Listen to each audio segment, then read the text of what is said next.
सभी प्रमाणित इतिहासकारों, साक्ष्यों, कार्बन डेटिंग के हिसाब से इस्लाम धर्म कितना पुराना है? इस्लाम की स्थापना कब की गई? किसने की? उर्दू इस्लाम की भाषा कब बनी? इस्लामिक कुरान कब और किसने की कागज और किस स्याही से लिखी? उस काल में चीन में किसका साम्राज्य था?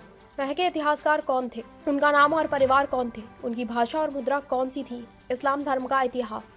इस्लाम धर्म की स्थापना और उम्र। इस्लाम धर्म की शुरुआत 7वीं सदी में हुई थी।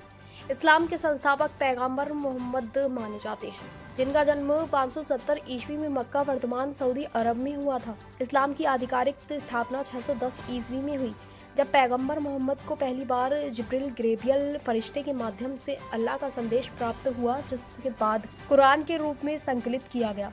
उर्दू इस्लामिक भाषा नहीं थी। इस्लाम के शुरुआती दिनों में अरबी भाषा का उपयोग किया जाता था, क्योंकि पैगंबर मोहम्मद और उनके अनुयायी अरब के क्षेत्र से थे। उर्दू एक मिश्रित भाषा है, जिसका विकास भारत में फारसी, अरबी, तुर्की और स्थानीय भारतीय भाषाओं की मेल से हुआ।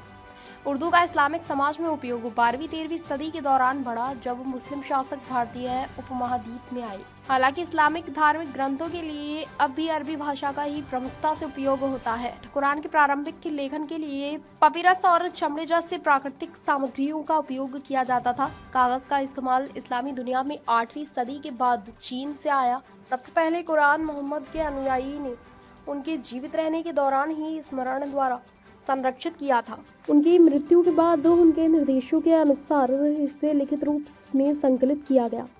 इस संकलन का श्रेय खलीफा अबू बकर और उस्मान बिन अफ़्फ़ान को दिया जाता है, जिन्होंने कुरान को संकलित और मानकीकृत किया। उस समय स्याही के रूप में प्राकृतिक रंगों और कार्बनिक सामग्रियों का इस्तेमाल किया जाता था, जिसमें चारकोल, फलों के रस और ताम्र स्याही का मिश्रण होता था। 7वीं सदी में चीन का साम्राज्य। इस्लाम के उदय के समय 7वीं सदी में चीन में तांग राजवंश 618-907 ईस्वी का शासन था। तांग साम्राज्य उस समय चीन का एक सुनहरा युग माना जाता था, खासकर संस्कृति, कला, विज्ञान और वाणिज्य के क्षेत्र में। चीन के प्रमुख इतिहासकार। तांग साम्राज्य के प्रमुख इतिहासकारों में सिमा गुआंग 1019-1086 ईस्वी जैसे नाम बाद में प्रसिद्ध हुए, जिन्होंने बाद में निजी तोंगजियान नामक ऐतिहासिक ग्रंथ लिखा। हालांकि 7वीं सदी में विशेष रूप से किस इतिहासकार ने काम किया, इसका सटीक विवरण कम मिलता है, लेकिन समकालीन ऐतिहासिक स्रोतों में बौद्ध और कन्फ्यूशियस विद्वान प्रमुख थे। चीन की भाषा और मुद्रा। तांग राजवंश की आधिकारिक भाषा चीनी मध्य चीनी थी, जो आज की मदारीन चीनी की प्राचीन रूपांतर मानी जाती है। तांग काल में प्रयोग की जाने वाली मुद्रा का अंश सिक्के थे, जिन्हें काइयुआन कहा जाता था।